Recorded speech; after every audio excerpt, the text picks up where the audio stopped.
अस्सलाम वालेकुम स्टूडेंट्स, उम्मीद है आप लोग ठीक ठाक होंगे। आज का ये जो लेक्चर आपके सामने मैं प्रेजेंट करने जा रहा हूँ, ये बीएस मैथ्स के स्टूडेंट्स के लिए लेक्चर है और चैप्टर जो 8 है उसके लेक्चर्स का एक सिलसिला चल रहा है, तो उसी को आगे प्रोलॉन्ग कर रहा हूँ। और इससे पहले उनसे मैंने जो 2 लेक्चर्स आप लोगों को चैप्टर 8 से रिलेटेड दिए थे, उसमें हमने काफ़ी डिटेल में वो सेट्स के बारे में पढ़ा था, वेल ऑर्डर्ड सेट के बारे में। उसके बाद इनिशियल सेगमेंट्स का एक कॉन्सेप्ट मैंने डिस्कस किया था।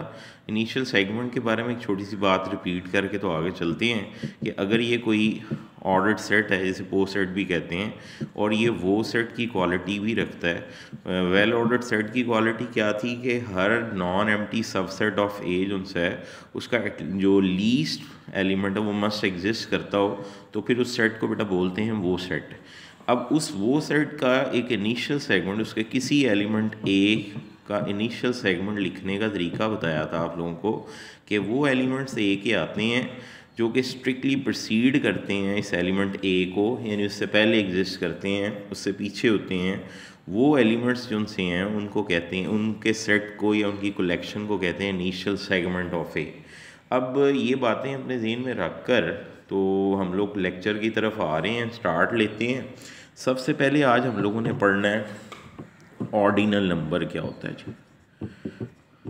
पहले आज से कुछ दिन पहले जब आप लोग चैप्टर 6 कर रहे थे तो वहाँ आपने कार्डिनल नंबर्स या कार्डिनैलिटी के बारे में पढ़ा था। आज हम पढ़ने जा रहे हैं ऑर्डिनल नंबर क्या है या ऑर्डिनैलिटी क्या होती है। ऑर्डिनल नंबर्स के बारे में सबसे पहली बात आपको ये पता होनी चाहिए कि ये क्या चीज़ होती है। ऑर्डिनल नंबर्स ये एक्सप्रेस करता है पोजीशन ऑफ एन ऑब्जेक्ट को, express the position of an object. असल में जो ऑर्डिनल नंबर्स या ऑर्डिनैलिटी है वो हम लोग यहाँ पढ़ रहे हैं जहाँ हम लोगों ने वो सेट का कॉन्सेप्ट देखा है। अगर ये वो सेट का जो कॉन्सेप्ट है उसके अंदर जो थर्ड प्रॉपर्टी है वो अपने माइंड में रखिएगा। उस प्रॉपर्टी में ये कहा गया था कि स्ट्रक्चर प्रिजर्व रहता है। इसका मतलब है अगर एक एलिमेंट जो है सेट में, यहाँ 3 एलिमेंट्स मैंने शो किए, दूसरे सेट में ऐसे ही 3 एलिमेंट्स पोजीशन पे मौजूद हैं, तो हम कहते हैं कि स्ट्रक्चर जो है इस सेट का प्रिजर्व है इनका आपस में, यानी अगर मैपिंग ड्रॉ की जाए तो एक प्रिजर्व मैपिंग आती है। ऐसे ही यहाँ ऑर्डिनल नंबर्स में इसका कॉन्सेप्ट जो है वो इसकी express the position of an object से नज़र आ रहा है।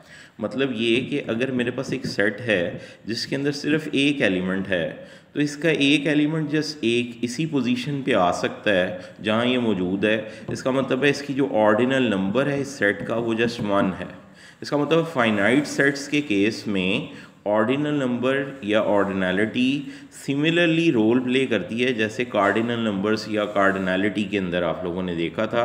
इसका मतलब ये हुआ कि अगर मेरे पास एक और सेट है बी जिसके एलिमेंट्स हैं 2, तो ऑब्वियसली इनकी जो पोजीशंस हैं, जैसे ये एलिमेंट ए फर्स्ट पोजीशन पे है, ये सेकंड पोजीशन पे भी आ सकता है। ऐसे ही जो बी है ये सेकंड पोजीशन पे, ये फर्स्ट पोजीशन पे भी आ सकता है। इसका मतलब ये हुआ कि इस सेट की जो ऑर्डिनैलिटी है वो 2 के इक्वल है। इसका मतलब है अगर कोई सेट जो है वो फाइनाइट एलिमेंट्स पे कंसिस्ट करता है A1 A2 up to so on AN, तो उसका जो ऑर्डिनल नंबर है या ऑर्डिनैलिटी है उस सेट की वो n के इक्वल होगी। इसका मतलब ये हुआ ऑर्डिनैलिटी सिमिलर रोल प्ले करती है या सेम रोल प्ले करती है फाइनाइट सेट्स के केस में, जैसे कि कार्डिनैलिटी आप लोगों ने डिस्कस की थी। हाँ, लेकिन ये है कि जो डिन्यूमरेबल या अनकाउंटेबल सेट्स के बारे में आपने कार्डिनैलिटी को देखा था वो रोल थोड़ा सा डिफरेंट हो जाता है। यहाँ ऑर्डिनल नंबर्स की एग्जैक्ट डेफिनेशन की तरफ आता हूँ। ऑर्डिनल नंबर जो उसको डिफ़ाइन करने में जा रहा हूँ कि व्हाट इज़ ऑर्डिनल नंबर, उसकी डेफिनेशन को देखो तुम लोग कि if A be a collection of, कि कोई कलेक्शन लिख रहा हूँ ऑफ वो सेट्स यानी वेल ऑर्डर्ड सेट्स एंड या then each member of A assign a number in such a way in such a way that any two members of A, that any two members of A are assigned same numbers,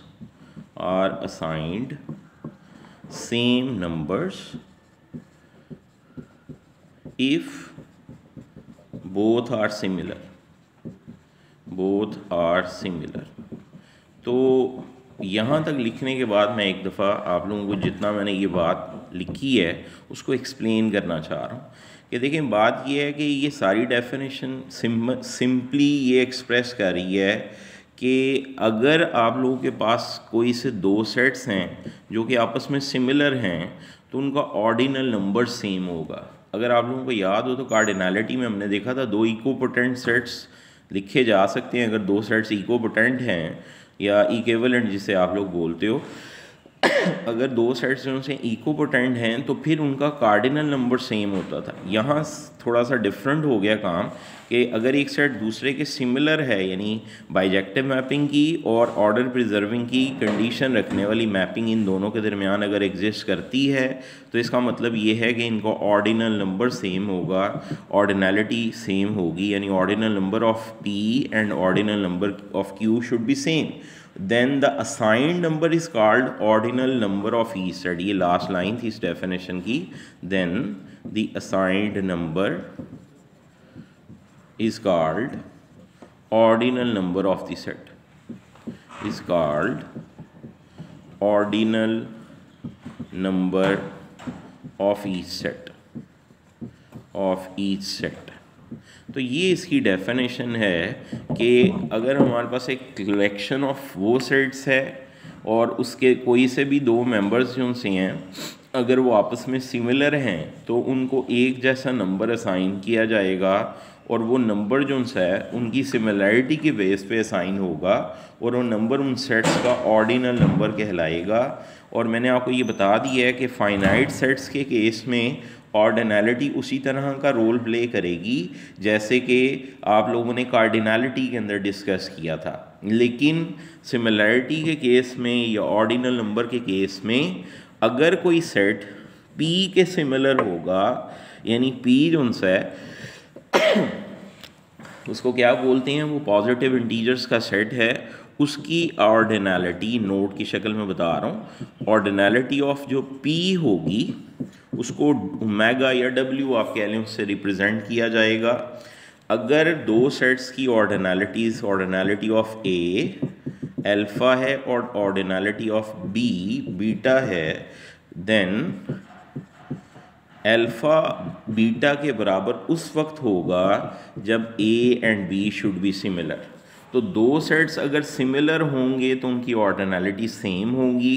कोई set P के similar होगा तो उसकी ऑर्डिनैलिटी W से represent की जाएगी, unless अगर आपसे कोई कहता नहीं है कि जब तक कोई कहता नहीं है कि किसी सेट की ऑर्डिनैलिटी अल्फ़ा है या बीटा है, ये ज़रूरी नहीं कि किसी सेट की ऑर्डिनैलिटी जो सी है अगर वो डिनोमिनेबल सेट की शेप में ही लिखा गया है तो वो लिखी हुई आपको ओमेगा की शक्ल में नज़र आए, वो लैम्डा भी कह सकता है, लेकिन ये है कि ऑब्वियसली वो लैम्डा फिर W या ओमेगा के इक्वल कंसिडर होगा। तो अभी तक जो हमने बात की है उसको मैं समराइज़ कर रहा हूँ कि हमने ये देखा है कि अगर जो है दो सेट्स आपस में सिमिलर हैं तो उनकी ऑर्डिनैलिटी सेम होती है। Ordinality of positive set of positive integer जो सी है उसको ओमेगा या W से रिप्रेजेंट किया जाता है। नेक्स्ट थर्ड पॉइंट के ऊपर ये कुछ पॉइंट्स हैं, मेन पॉइंट्स जो आपको पता होने चाहिए। थर्ड पॉइंट पे बता रहा हूँ, अगर दो सेट्स की ऑर्डिनैलिटीज़ इस रिलेशन में आ जाती है यानी alpha is less than B, तो हम कहेंगे जिसकी ये ऑर्डिनैलिटी है, ये ऊपर लिखा हुआ है मैंने ऑर्डिनैलिटी ऑफ A ऑर्डिनैलिटी ऑफ B, इसका मतलब अगर इसकी ऑर्डिनैलिटी A की लेस देन है B की ऑर्डिनैलिटी से तो हम ये बोला करेंगे A is shorter than B। और आप इसी के अगेंस्ट समझ लो कि अगर बीटा ग्रेटर देन अल्फ़ा था तो इसका मतलब है B is longer than A। अच्छा, फ़िलहाल मैं अभी शॉर्टर की बात के ऊपर ही थोड़ी सी बात और मज़ीद करना चाहूँगा। इसका एक ये भी मीनिंग है, अगर ए शॉर्टर दैन बी है, इसका मतलब क्या हुआ? मसलन मेरे पास जो है वो ए के एलिमेंट्स हैं यहाँ लिखे हुए और ये बी के एलिमेंट्स हैं। ऑब्वियसली ये जो ए है सेट जो है उसकी ऑर्डिनलिटी, अगर उसके अंदर 3 एलिमेंट्स हैं तो वो 3 है, इसके अंदर अगर 4 एलिमेंट्स हैं तो इसकी ऑर्डिनलिटी 4 है। इसका मतलब इसकी ऑर्डिनलिटी इससे लेस है।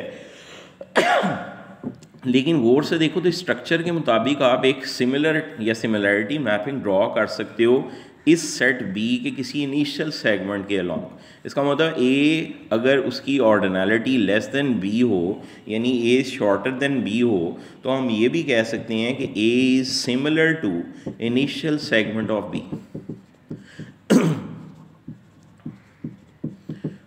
और मैंने आप लोगों को कुछ इनिशियल सेगमेंट्स के थ्योरम्स प्रूव करवाए थे लास्ट लेक्चर के अंदर। अगर आप लोगों को उसका कॉन्सेप्ट ज़हन में हो तो आपको मैंने ये भी बताया था, कोई सेट जो है इनिशियल सेगमेंट अगर एक के सिमिलर आ जाए तो फिर वो किसी और के सिमिलर नहीं हो सकता। कुछ ऐसी बातें एक ही सेट के जो आप लोगों ने इनिशियल सेगमेंट से उसके बारे में देखी थी कि 2 इनिशियल सेगमेंट्स जो उनसे हैं वो कभी भी जो है वो सिमिलर नहीं होते एक ही सेट के। तो ये बातें आप लोगों को माइंड में रख के तो फिर इस कॉन्सेप्ट को देखना पड़ेगा। जो 2 लेक्चर्स मैंने आपको दिए हैं प्रीवियस, वो बड़े इंपॉर्टेंट या इम्पोर्टेंस रखते हैं। ये बातें करने के बाद मैं चल रहा हूँ आज के लेक्चर के पहले थ्योरम या पहले क्वेश्चन की तरफ। ओके जी, क्वेश्चन लिख रहा हूँ। क्वेश्चन को देखो सारे। कहता है अगर ऑर्डिनलिटी ऑफ ए जो है वो लैम्डा है एंड ऑर्डिनलिटी ऑफ बी जो सी है वो म्यू है and mu is less then lambda. इसका मतलब ये हुआ कि ऑर्डिनलिटी ऑफ बी जो सी है वो लेस दैन ऑर्डिनलिटी ऑफ ए है। तो अभी मैंने थोड़ी देर पहले कुछ पॉइंट्स लिखे थे, इसका मतलब B should be similar to initial segment of A.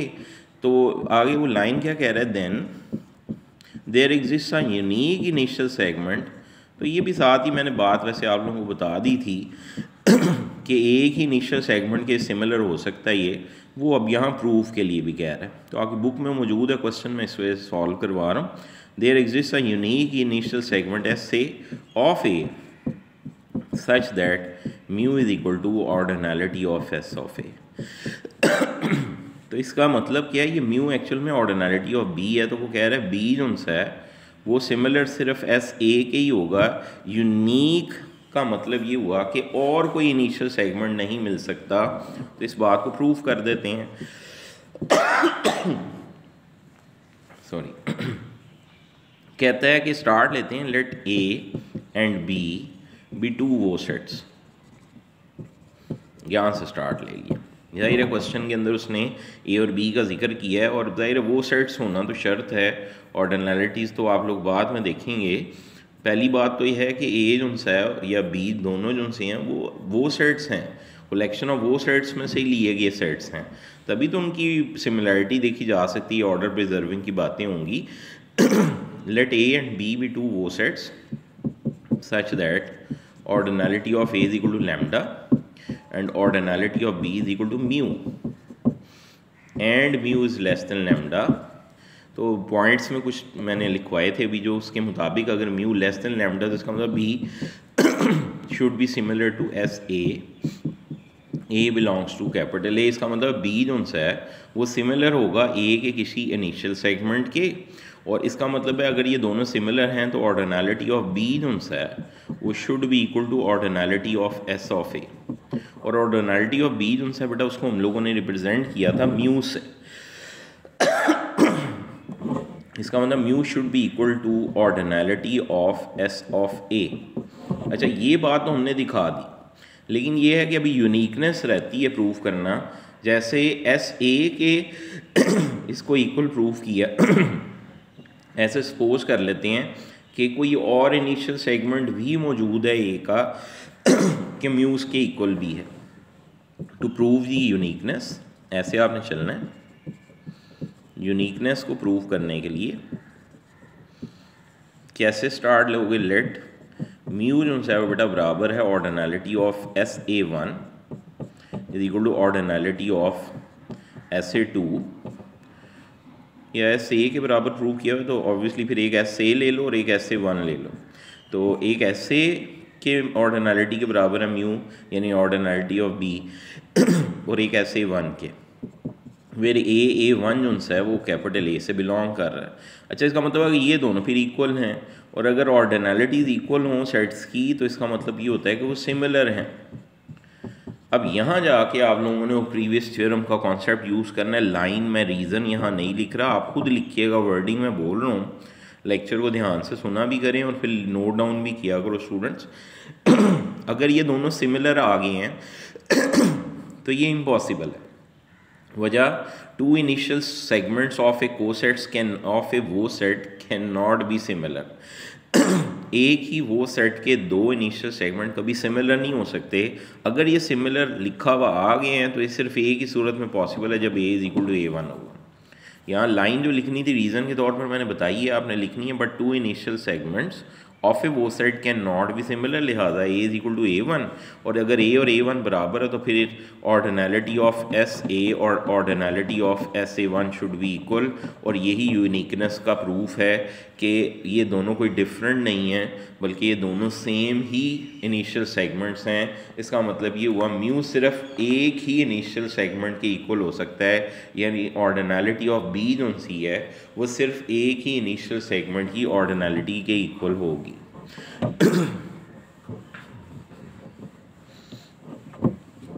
Okay ji, next question की तरफ चल रहा हूँ। नेक्स्ट क्वेश्चन इंपॉर्टेंट है लॉन्ग क्वेश्चंस के लिए।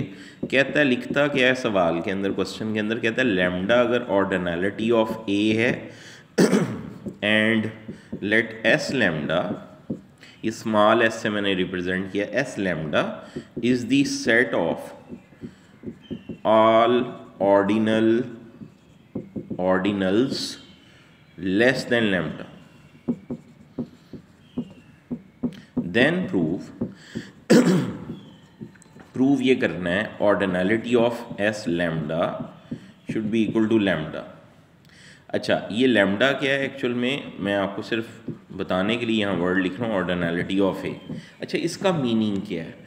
कुछ दिन पहले जब आप लोगों को मैंने एक लेक्चर जो है वो दिया था इसी चैप्टर के अंदर, जो पहला लेक्चर था, तो उसके अंदर मैंने आप लोगों को प्रूव करवाया था कि ए जो है वो सिमिलर होता है set of all initial segments के।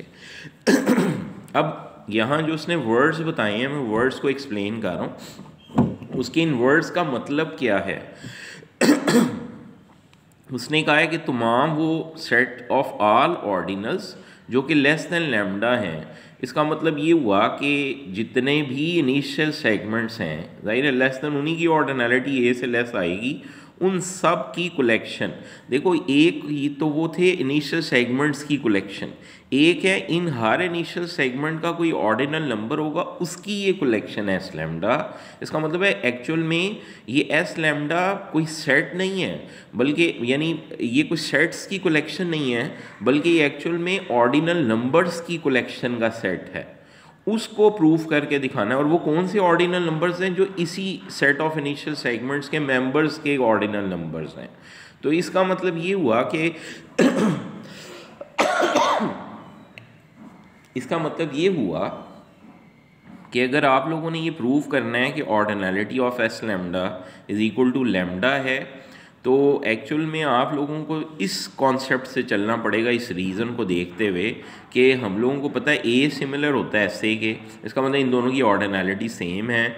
हम इन दोनों की ऑर्डिनलिटीज़ को सेम प्रूव कर देंगे, यानी ये वही इनिशियल सेगमेंट्स हैं जिनकी ऑर्डिनलिटीज़ का यहाँ ये कलेक्शन लिखा गया। तो तब हम लोग जो है वो आगे चल पाएंगे। और आप लोगों को ये भी पता है कि मैंने आप लोगों को कई दफ़ा बताया है ये पहले बात, कि जो सिमिलरिटी का कॉन्सेप्ट है वो इक्विवेलेंस रिलेशन होता है। इसका मतलब ट्रांजिटिव की कंडीशन के ज़रिए हम ये बात प्रूव कर देंगे। पहले इन दोनों की ऑर्डिनलिटीज़ को सेम दिखा दो, एस लैम्डा और कैपिटल एस ए की, उसके बाद जो सा ये वाला रीज़न दें और फिर जो सा ट्रांजिटिव कंडीशन को यूज़ करें। तो इसका मतलब हमारा टारगेट क्या है, हमने चलना कैसे, हमने कहना है कि ए जो सा है लेट ए भी यानी वो सेट, ये कोई वो सेट है, and as we proved earlier, हम ये पहले प्रूव कर चुके हैं that A is similar to S A. यहाँ बेशक साइड पे ब्रैकेट में बता दें, set of all initial segments of set A. So we now prove here, हमने एक्चुअल में यहाँ पे प्रूव क्या करना है, हम ये प्रूव करेंगे कि जो एस लैम्डा है, स्मॉल से लिखता हूँ मैं इसको, ये सिमिलर है कैपिटल एस ए के। अगर हमने ये दिखा दिया तो फिर वो ट्रांजिटिव की कंडीशन को अभी ये और ये जो है यानी ए और एस लैम्डा जो है वो सिमिलर आ जाएगा, ये उनकी ऑर्डिनैलिटी सेम हो जाएंगी। अगर इससे आगे चल तो इसको प्रूव करने जा रहा हूँ मैं कि S lambda is similar to S of A. उसके लिए जाहिर है हमें एक मैपिंग ड्रॉ करनी पड़ेगी एस लैम्डा और एस ए के दरमियान। डिफाइन करेंगे F from S lambda two capital S A such that कि f of alpha is equal to s of a where alpha is equal to ordinality of SA for all alpha belongs to s lambda, small s lambda। तो इसका मतलब ये हुआ, हम actual में दिखाने क्या जा रहे हैं, हमने ये प्रूव करना है कि एस लैम्डा और एस से सिमिलर हैं।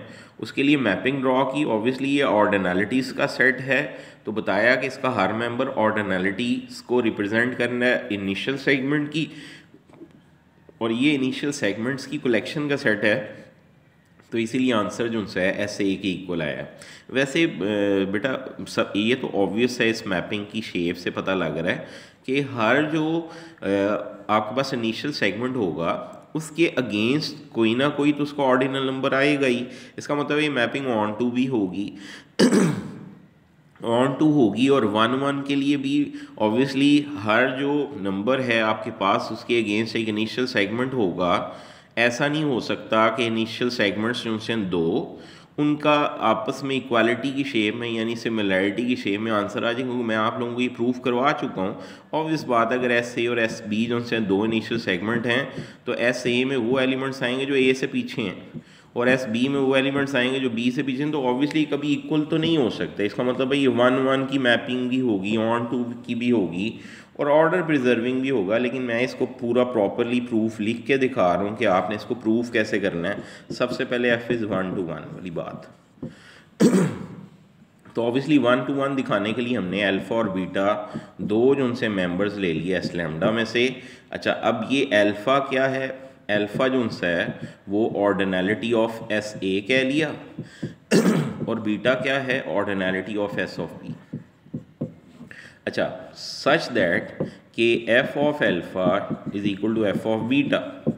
अब एफ ऑफ अल्फ़ा अगर एफ ऑफ बीटा के बराबर है तो इसका मतलब है S A is equal to S of B, और अगर दो इनिशियल सेगमेंट्स इक्वल हैं तो इसका मतलब वो मेंबर्स ही सेम होंगे, अदरवाइज़ तो इक्वल हो ही नहीं सकते। अभी मैंने आपको फिगर के ज़रिए भी एक्सप्लेन किया। और अगर ए और बी बराबर हैं तो फिर ordinality of S A should be equal to ordinality of S B. A और बी में तो कोई डिफरेंस नहीं है, और ऑर्डिनैलिटी ऑफ एस ए को अल्फ़ा और ऑर्डिनैलिटी ऑफ एस बी को बीटा से रिप्रेजेंट किया गया है। तो ये 1 to 1 की कंडीशन मैंने प्रूव कर दी। ओके जी, जब ऑन टू की कंडीशन की बात करनी है F is onto heading दे देनी है आप लोगों ने। कैसे वर्डिंग लिखोगे फॉर एवरी, वही आप लोगों को कई दफ़ा मैं कहता हूँ पेपर को फिल करना है आपने, जस्ट इस लाइन को लिख के for every S A belongs to capital S A there exist. लेकिन इसके पीछे एक लॉजिक तो है, मैंने आपको भी लेक्चर के अंदर ही इसके बारे में कॉन्सेप्ट बताया भी है। There exist some alpha belongs to S lambda such that F of alpha is equal to S of A. इसका मतलब एफ ऑन टू है, एफ इज़ ऑन टू। अब लास्ट जो आपने बात करनी है वो आपने ऑर्डर प्रिजर्विंग की बात करनी है।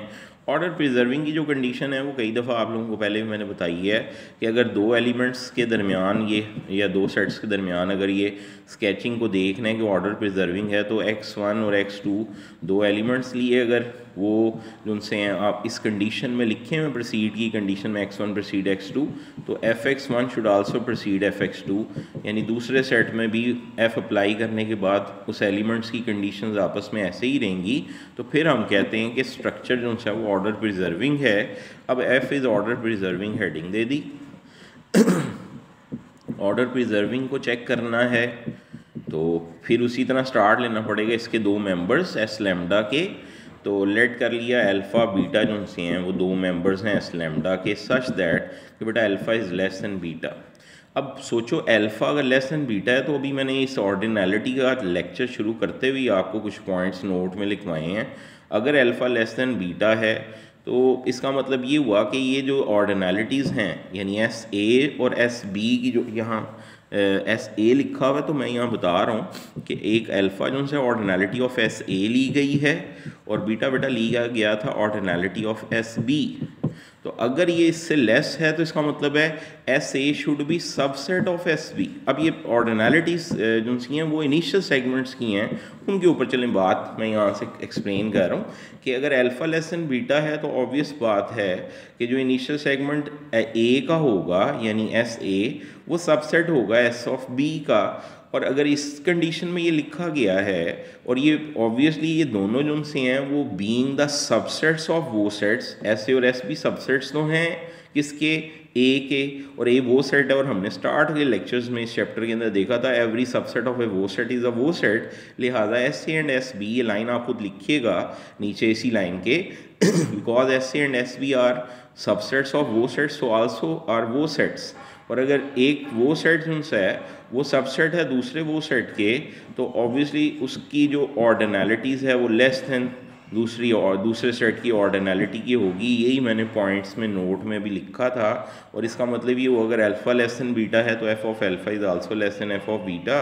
और इसका मतलब ये हुआ कि एफ ऑर्डर प्रिजर्विंग है और हमने ये प्रूव कर दिया कि फिर एस लैम्डा सिमिलर है कैपिटल एस ए के। बट हमें ये भी पता है कि ए सिमिलर होता है किसके, एस ऑफ ए के। लिहाजा बाय ट्रांजिटिव कंडीशन, सो बाय ट्रांजिटिव प्रॉपर्टी क्या लिख सकते हो तुम लोग ट्रांजिटिव प्रॉपर्टी के मुताबिक, beta S of lambda should be similar to capital A. और यही हम लोगों ने प्रूव करना था इस क्वेश्चन में। तो ये क्वेश्चन इंपॉर्टेंट सवाल है, मैंने इसको एक्सप्लेन किया है। तो नेक्स्ट क्वेश्चन की तरफ चलता हूँ। नेक्स्ट नंबर के ऊपर कुछ बातें नोट की शक्ल में इस ऑर्डिनैलिटी के कॉन्सेप्ट से रिलेटेड बता रहा हूँ। उसके बाद हमने ऑर्डिनैलिटी से रिलेटेड कुछ प्रॉपर्टीज़ को वेरीफाई करना है जो आप लोगों के बी ए सेमेस्टर के सिलेबस वन, जो सेमेस्टर वन है उसके सिलेबस में शामिल है। नंबर वन के ऊपर कोई से दो सेट्स उनसे हैं उनकी union A union B of two वो सेट्स, ये पहले भी बात मैंने की थी प्रीवियस लेक्चर में। A union B of two वो सेट्स इज़ डिनोटेड बाय दो वो सेट्स की जो यूनियन है उसको रिप्रेजेंट किया जाता है ऐसे सेट लिख के, आपने ए और ये साथ बी लिख देना। अच्छा, उसके बाद सेकंड नंबर के ऊपर अगर दो सेट्स की इंटरसेक्शन एम्प्टी है यानी दो सेट्स डिसजॉइंट हैं और सच दैट उनकी ऑर्डिनैलिटी जो सी है, एक की लैम्डा है दूसरे की ऑर्डिनैलिटी सेट की वो म्यू है, तो फिर इनकी यूनियन, ऑब्वियसली ये डिसजॉइंट सेट्स हैं तो ऑर्डिनैलिटी ऑफ देयर यूनियन, ये यूनियन का सिंबल अभी मैंने आपको एक्सप्लेन भी किया है, तो should be equal to ordinality of A plus, obviously disjoint हैं तो यूनियंस को ऐसे ही लिखते आए हैं हम लोग कि अगर ये दो सेट्स हैं यहाँ मैंने दिखाए हुए ए और बी और ये डिसजॉइंट हैं तो इनकी एक की ऑर्डिनैलिटी प्लस दूसरे की ऑर्डिनैलिटी ही इनकी यूनियन की ऑर्डिनैलिटी बनेगी। और इसका मतलब ये हुआ कि ऑर्डिनैलिटी ऑफ ए बी यानी A union B should be equal to lambda plus mu. तो शर्त वही है डिसजॉइंट होने की जो कार्डिनैलिटी में थी उसकी बेस पे ही ऑर्डिनैलिटीज़ को यूनियन के अंदर अगर आती हैं तो सम की शक्ल में लिखा जाएगा। अच्छा, इसके बाद उनसे ये भी आप लोगों के ज़हन में होना चाहिए कि it is to be noted, ये नोट करने वाली बात है, in construction of A union B the elements of A precede every element of B. ज़ाहिर है अगर आपने ए यूनियन बी की बात करनी है तो पहले ए सेट की बात करेंगे और बाद में बी की बात आएगी। इसका मतलब ए प्रीसीड करेगा क्योंकि स्ट्रक्चर प्रिजर्विंग ये मैपिंग्स होती हैं सिमिलैरिटी के कॉन्सेप्ट में, इस वजह से आपने इसका ध्यान रखना होता है कि ए के एलिमेंट्स पहले आएँ और बी के एलिमेंट्स उसके बाद में आएंगे। और इस चीज़ को आप यहाँ से भी वेरीफाई कर सकते हो। देखो बेटा बात ये है कि ये एक सेट है, ये इसके एलिमेंट्स हैं जस्ट दो। अब मैं इस बात को आगे लेके जाने लगा हूँ ये, लेकिन ये कि मैं एग्जांपल पहले ही दे रहा हूँ जो मैंने यहाँ पॉइंट बोला था कि हम लोग एक्चुअल में दिखाने जा रहे हैं कुछ प्रॉपर्टीज़ ऑर्डिनैलिटीज़ की, उसमें ये बात आपके ज़हन में रहनी चाहिए। दो सेट्स मैंने लिखे हैं, ये एक के एलिमेंट्स थे और ये दूसरे के एलिमेंट्स हैं। अगर मुझे कोई ये कहता है कि आप ए यूनियन बी लिखो और ये डिसजॉइंट सेट्स हैं, तो ऑब्वियसली पहले मैं A1 लिखूँगा, फिर A2, फिर उसके बाद B के एलिमेंट्स शुरू हो जाएंगे। तो मैं इस सेट को अगर देखूं और इस सेट को देखूं तो इसमें बहुत डिफरेंस है। वो क्या डिफरेंस है कि अगर मैं आपसे ये कहूं कि B1 का प्रीसीड करने वाला एलिमेंट बताओ तो वो A2 है, लेकिन अगर यही सेट जो है उसमें B1 B2 पहले आ जाए सेट ये और बाद में A1 A2 आए, तो A1 के प्रोसीड करने वाला एलिमेंट यहाँ नज़र नहीं आएगा। इसका मतलब ये हुआ कि ये जो सेट्स हैं इनके स्ट्रक्चर चेंज हो गए हैं। आप इसको अगर गौर से देखो, अगर मुझे कोई कहता है कि इसको इक्विवेलेंट या स्ट्रक्चर, चलो अभी मैं सिंपली बात उसी सिमिलैरिटी के ऊपर ही करता हूँ, इस सेट को ज़रा सेट ऑफ पॉजिटिव इंटीजर के साथ उनसे वो स्ट्रक्चर अगर आपने सिमिलैरिटी दिखानी हो तो एक मैपिंग की शक्ल में लिखो, तो कैसे लिखोगे? लिखने का तरीका ये होगा, सबसे पहले अगर सेट ऑफ पॉजिटिव इंटीजर्स में 1 आएगा तो उसके अगेंस्ट जो से यहाँ एलिमेंट है A1, इसके बाद 2 आएगा तो यहाँ एलिमेंट होगा A2, यहाँ 3 आएगा तो अगला एलिमेंट आ जाएगा B1, और ये प्रोसीजर चलता जाएगा। तो मैं कुछ ना कुछ मैपिंग तो डिफ़ाइन कर ही पाऊँगा।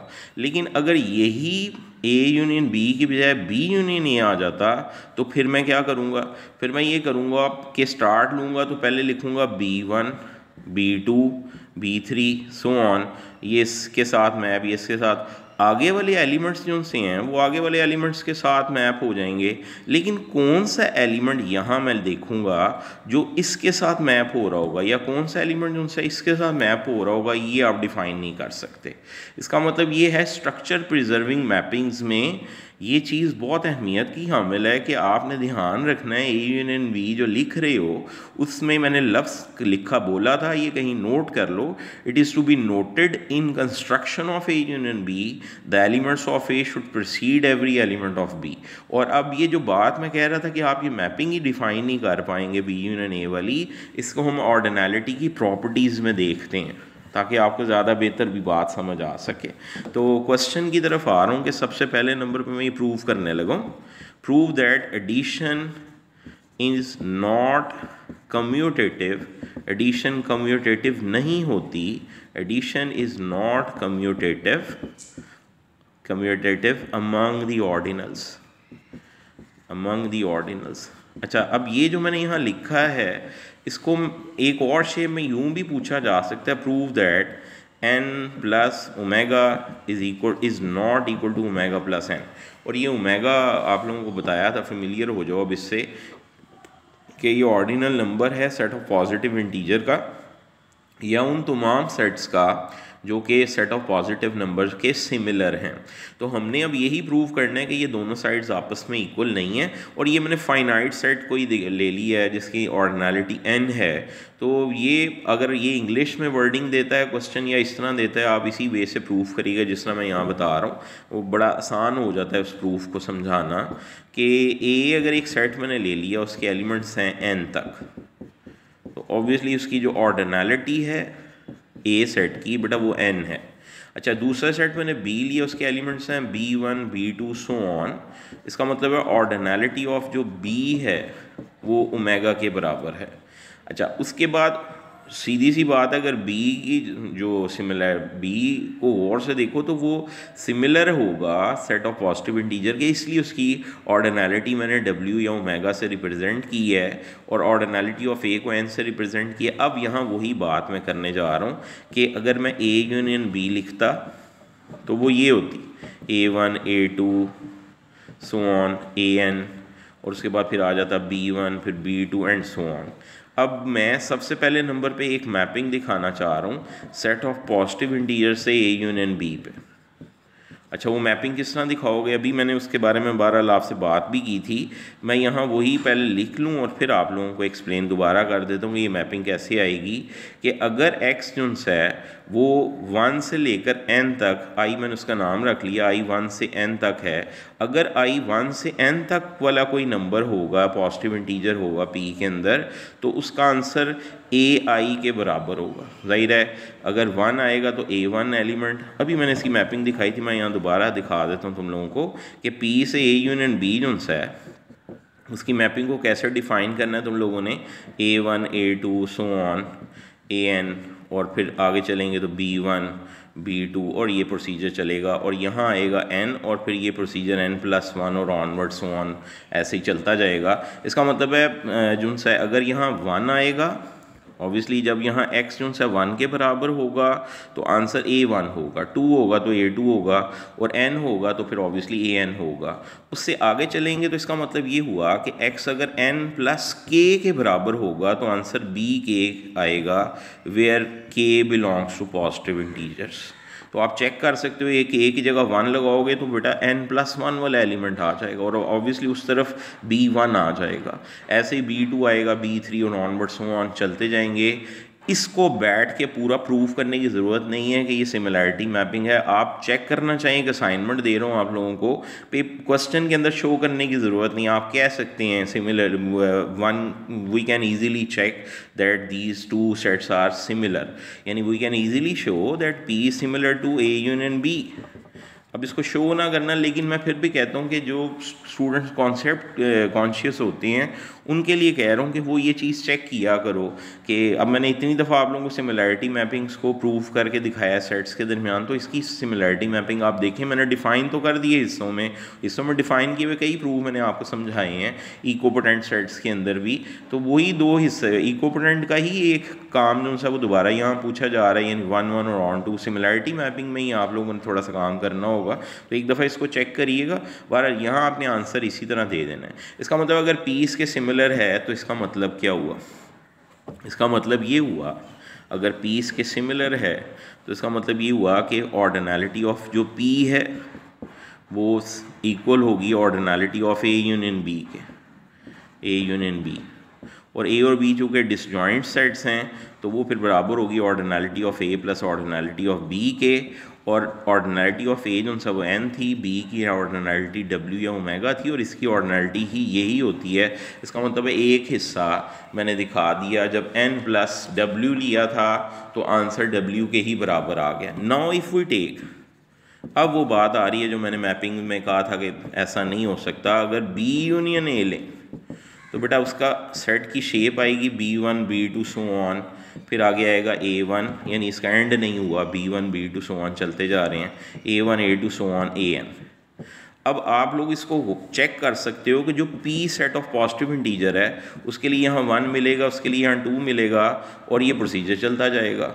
लेकिन इन एलिमेंट्स को गौर से देखो तो ये एक्स्ट्रा काउंट होंगे रिलेटेड टू P देखा जाए। इसका मतलब P इसके सिमिलर नहीं हो सकता, बल्कि इसके एक इनिशियल सेगमेंट के सिमिलर हो रहा है। P is not similar to BA, rather it is similar to an initial segment of B union A। यही बात यहाँ बतानी है, वर्डिंग में लिखनी है clearly, P is similar to initial segment of B union A, initial segment of B union A। और आपको मैंने इस आज के लेक्चर के स्टार्ट में बताया था, अगर कोई सेट किसी दूसरे सेट के इनिशियल सेगमेंट के सिमिलर होता है तो उसकी ordinality less than this ordinality होती है। इसका मतलब है ordinality of P should be less than ordinality of B union A। और आपको ये पता है स्टार्ट में बात हुई है कि B और A जो है वो डिसजॉइंट थे, लिहाजा ordinality of P is less than, इनकी अलग-अलग ऑर्डिनैलिटीज़ की B की ऑर्डिनैलिटी को ओमेगा से, और जो A की ऑर्डिनैलिटी भी था उसको N से रिप्रेजेंट किया था। इस एक्सप्रेशन का नाम 2 रख दिया, और नज़र आ गया कि 1 और 2 इक्वल नहीं है, यानी एक में n प्लस W के या बराबर है या ओमेगा के बराबर है, दूसरे में W प्लस N जो है वो ग्रेटर दैन W है। फ्रॉम 1 and 2 हम ये कह सकते हैं, फ्रॉम 1 and 2 हम ये कह सकते हैं कि W plus N is not equal to N plus W। तो यही हम लोगों ने प्रूव करना था कि ऑर्डिनल नंबर्स के अंदर कम्यूटेटिव लॉ होल्ड नहीं करता with respect to addition. Okay जी, एक 3 लाइनों का छोटा सा प्रूफ है, बुक के अंदर मौजूद भी होगा, आप वहाँ से टैली करिएगा। आप लोगों ने इसको करना है कि associative law with respect to addition hold नहीं करता इन ऑर्डिनैलिटीज़, लेकिन इसमें कुछ प्रूफ करने के लिए कोई मैपिंग नहीं दिखानी, 2-3 लाइंस का प्रूफ है, इसको चेक करिएगा, इसके ऊपर बात करेंगे। फिर फ़िलहाल आप लोगों ने ये क्वेश्चन ट्राई करनी है, associative law with respect to addition holds यानी with respect to addition hold करता है इन ऑर्डिनल नंबर्स या ऑर्डिनैलिटी। तो ये आप लोगों ने क्वेश्चन खुद से इसको देखना है, और मैं आप लोगों को हिंट दे रहा हूँ कि आपने जो ए बी सी सेट्स लेने हैं वो तीनों डिसजॉइंट का वर्ड यूज़ करके लेने हैं। एक का जो ऑर्डिनैलिटी है उसको अल्फ़ा फ़र्ज कर लीजिएगा, दूसरी की ऑर्डिनैलिटी को बेटा बीटा फ़र्ज कर लीजिएगा। चलो मैंने कर ही दिया जो मैं बताना चाह रहा था और जो आपसे करवाना चाह रहा था, तो ये आ जाएगा। और फिर हमें पता है कि रियल नंबर्स हैं, रियल नंबर्स में अल्फ़ा प्लस, ज़ाहिर है ऑर्डिनल नंबर्स रियल नंबर्स होते हैं, और फिर इसका मतलब ये हुआ कि उसमें जो सही प्रॉपर्टी एसोसिएटिव लॉ होल्ड करता है, तो इसको ऐसे लिखा जा सकता है। और फिर इनको यूनियन की शक्ल में 2 लाइनों का ये प्रूफ था, उसका कॉन्सेप्ट मैंने समझा दिया, इसको ज़रा ट्राई करिएगा कैसे तुम लोग लिखोगे। Associative law with respect to addition hold करता है ऑर्डिनल नंबर्स में। एक पॉइंट और बता रहा हूँ, तो प्रॉपर्टीज़ उनकी अपने ज़हन में रखते जो ऑर्डिनल नंबर्स की। अभी एक प्रॉपर्टी प्रूव की थी, उसमें हमने देखा था कम्यूटेटिव लॉ होल्ड नहीं करता।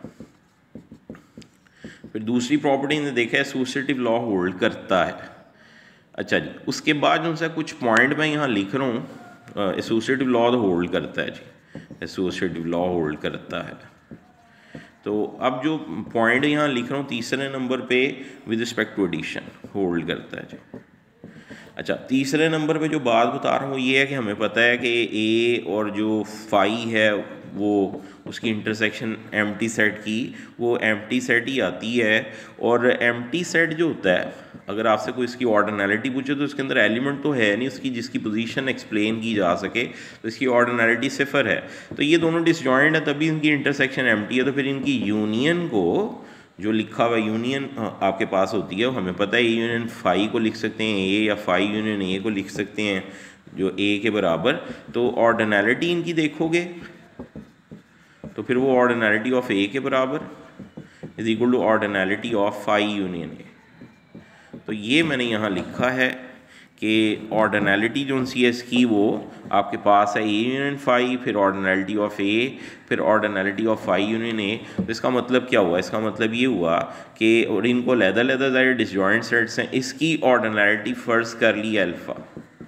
तो फिर इसका मतलब क्या हुआ? इसका मतलब है ये लिखा हुआ क्या था, इसका मतलब ये लिखा हुआ है ये अल्फ़ा प्लस ज़ीरो, ज़ाहिर है डिसजॉइंट है तो इनकी सम के बराबर होगी लहदा ऑर्डिनैलिटीज़ इज इक्वल टू इसकी ऑर्डिनैलिटी अल्फ़ा और इसकी ज़ीरो प्लस अल्फ़ा। तो इसका मतलब क्या है कि identity law with respect to addition hold कर रहा है ऑर्डिनल नंबर्स के अंदर। ज़ाहिर है रियल नंबर्स होते हैं, जो रियल नंबर्स के अंदर प्रॉपर्टीज़ होल्ड करेंगे वो इधर भी कर रही हैं। और इसका मतलब zero is additive identity of ordinals, zero is additive identity of ordinals. तो ये कुछ प्रॉपर्टीज़ हैं जो मैंने आपके सामने एक्सप्लेन की हैं।